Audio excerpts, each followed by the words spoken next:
Assalamualaikum warahmatullahi wabarakatuh. Perkenalkan, nama saya Ditya Pranata Kasim, mahasiswa semester 2 jurusan Biologi, Prodi Pendidikan Biologi kelas A Universitas Negeri Gorontalo. Di sini saya akan menjelaskan tentang materi saya, yaitu kelas Crustacea atau Phylum Arthropoda. Yang pertama, pengertian Crustacea. Crustacea dalam bahasa Latin crusta, yaitu berkulit keras. Tubuhnya terdiri dari dua bagian, yaitu cephalothorax, kepala, dada, dan abdomen, perut. Crustacea merupakan kelas arthropoda hidup di air tawar maupun laut. Ukuran tubuh bervariasi, kecil plankton sampai yang besar seperti kepiting dan udang. Crustacea bernapas dengan insang. Yang kedua, morfologi dan anatomi. Berdasarkan morfologi tubuh, Crustacea terdiri dari dua bagian, yaitu cephalothorax di bagian depan merupakan bagian yang kaku, abdomen atau perut di bagian belakang yang terdiri dari sederetan segmen. Bagian cephalothorax ditutupi oleh suatu bagian yang disebut carapax dan mempunyai duri di ujung depan yang disebut rostrum. Pada kepala terdapat mulut, mata, antena, antenula atau embalan yang terletak dekat antena biasanya pendek, berfungsi sebagai alat perasa, mandibula dan maksila. Ini merupakan contoh gambar struktur tubuh Metanephrops sibogae. Yang kedua, ini merupakan gambar anatomi Crustacea. Kemudian yang ketiga, fisiologi Crustacea. 1. Sistem indera. Alat indera pada mata Metanephrops sibogae adalah mata majemuk yang bertangkai terletak pada bagian rostrum. Permukaan mata majemuk yang bertangkai terletak pada bagian rostrum. Permukaan mata yang konveks dilindungi oleh kutikula yang transparan disebut kornea. Kornea tersusun atas sejumlah bagian-bagian yang dibatasi oleh 4 segi yang selanjutnya yang disebut facet. Setiap facet menutupi setiap omatidum. Bagian bawah setiap facet terdapat kerucut kristal, sedangkan daerah biasanya terdiri atas 7 atau 8 sel-sel radula dan sel-sel retinula, memiliki sejumlah mikrofili rhabdom yang merupakan sumbu tengah omatidum. Ini merupakan contoh gambar sistem pencernaan pada Crustacea. Kemudian kita masuk yang ketiga, yaitu sistem respirasi. Ini dia gambar sistem pernapasan pada Crustacea, di mana Crustacea bernapas dengan insang, kecuali Crustacea yang bertubuh sangat kecil bernapas dengan seluruh permukaan tubuhnya.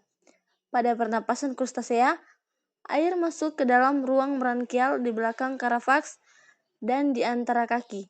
Selanjutnya, saluran di dalam sumbu insang membawa darah ke dan dari ruang di dalam lamela.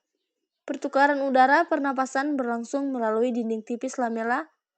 Keluar masuknya udara disebabkan oleh gerakan otot yang terjadi secara teratur.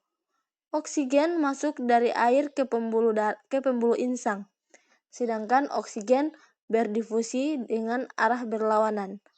Oksigen ini akan diedarkan ke seluruh tubuh tanpa melalui pembuluh darah. Kemudian yang keempat, sistem ekskresi. Sistem ekskresi terdiri dari pasangan kelenjar hijau atau semacam nephridium yang terletak di bagian ventral kepala sebelah depan esofagus. Masing-masing kelenjar hijau terdiri dari kelenjar-kelenjar yang berwarna hijau, kantong dan saluran yang terbuka ke bagian luar melalui lubang pembuangan pada bagian dasar segmen antena. Yang kelima, sistem saraf. Sistem saraf pusat meliputi otak di bagian kepala dan 2 buah saraf auromesofageal atau saraf yang mengelilingi esofagus, masuk ke tali saraf ventral. Bagian otak meneruskan sarafnya ke bagian mata, antenula, dan antena. Tiap-tiap segmen belakang memiliki banyak ganglion dan meneruskan sarafnya ke jaringan di sekelilingnya.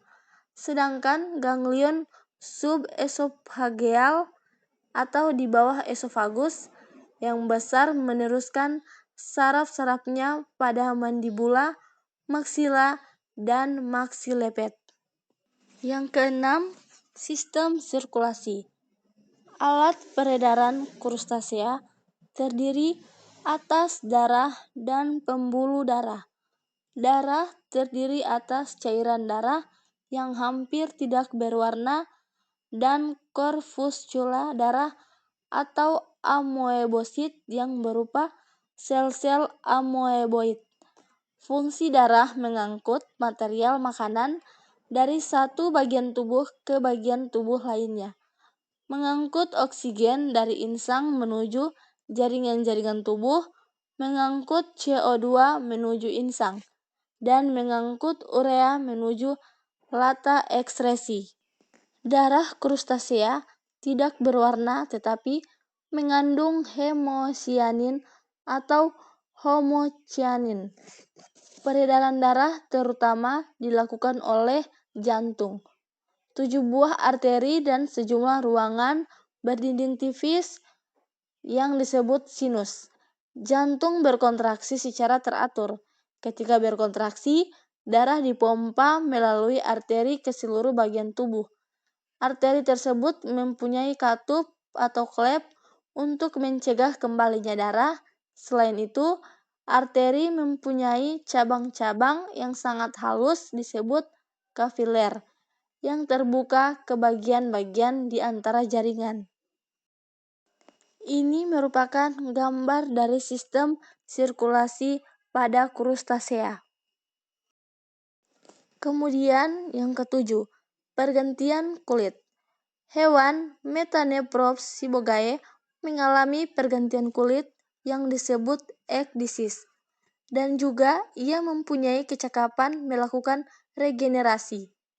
Jika ia kehilangan embalannya, misalnya saja kakinya dilukai, maka ia secara otomatis akan melepaskannya dari bagian dasar dengan kontraksi otot atau autotomi yang kemudian akan tumbuh kembali.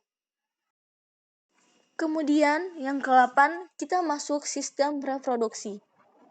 Udang bersifat dioecious yang betina memiliki abdomen yang lebih besar yang dibandingkan yang jantan. Alat reproduksi yang jantan terdiri atas sepasang testis, sepasang vas deferens. Testis lunak berbentuk lonjong, berwarna putih, dan terletak tepat di bawah sinus perikardi. Testis terbagi atas 2 lobus. Di bagian depan, kedua testis tersebut menyatu. Sedangkan pada setiap udang posterior, testis muncul vas deferens berupa pipa panang berkelok-kelok dan bermuara pada tangkai kaki jalan yang kelima. Setiap vas deferens udang jantan terdapat 2 juta spermatozoa. Di dekat koksa vas deferens membesar membentuk vesikula seminalis sempat menampung spermatozoa. Kemudian yang ke-9 yaitu siklus hidup krustasea. Yang pertama, fase embrio, yang kedua, larva, yang ketiga, fase juvenile, yang keempat, fase adolescent, yang kelima, fase suadul, dan yang keenam, fase adult. Ini merupakan gambar siklus hidup Metanephrops sibogae. Klasifikasi krustasea. Krustasea dikelompokkan menjadi 2 subkelas, yaitu yang pertama subkelas Entomostraca atau udang tingkat rendah. Subkelas Entomostraca dikelompokkan menjadi 4 ordo, yaitu ordo Branchiopoda. Branchiopoda disebut kutu air dan merupakan salah satu penyusun zooplankton. Perkembangbiakan secara partenogenesis, hidup di air tawar, tubuh semi-transparan, berwarna pucat, embalan di bagian dada menyerupai bulu halus dan digunakan sebagai alat pernapasan, dan terdapat Caravage, contoh Daphnia pulex. Ordo Ostracoda yaitu hidup di air tawar laut sebagai plankton, tubuh kecil dan dapat bergerak dengan antena. Dapat berenang bebas. Caravage terdiri 2 belahan embalan. Tidak menyerupai bulu halus, ukuran tubuh 1 mm sampai beberapa milimeter saja. Contoh Cyprix candida dan Chordona suburdana. Ordo Copepoda yaitu hidup di air laut dan air tawar dan merupakan plankton dan parasit. Segmentasi tubuhnya jelas, tidak mempunyai Caravage, umumnya mempunyai 6 pasang embalan dada. Contoh Argulus indicus. Pada bagian ekor sering terdapat suatu kantong yang penuh berisi telur. Tubuh dapat dibedakan atas kepala, dada, dan perut. Ordo Cirripedia yaitu tubuh dengan kepala dan dada ditutupi Caravage, berbentuk cakram dan hidup di laut, melekat pada batu atau benda lain. Cirripedia ada yang bersifat parasit. Cara hidup Cirripedia beraneka ragam. Salah satu di antaranya adalah barnacle yang terdapat pada dasar kapal, perahu dan tiang-tiang yang terpancang di laut atau mengapung di laut. Yang kedua, subkelas Malocostraca. Malocostraca kebanyakan hidup di laut. Ada pula yang hidup di air tawar. Tubuh terdiri atas cephalothorax yaitu kepala dan dada yang bersatu serta perut atau abdomen. Malocostraca merupakan hewan yang paling banyak dari kelas Crustacea, kira-kira 3/4-nya termasuk ke dalam Malocostraca. Malocostraca bertubuh besar, terdiri atas segmen-segmen berikut. Pertama, 4 segmen di bagian kepala, kedua, 8 segmen di bagian dada, dan ketiga, 6 segmen di bagian perut. Baiklah, itu pembahasan dari materi subfilum Crustacea. Semoga bermanfaat dan menambah ilmu untuk teman-teman semua. Terima kasih. Wassalamualaikum warahmatullahi wabarakatuh.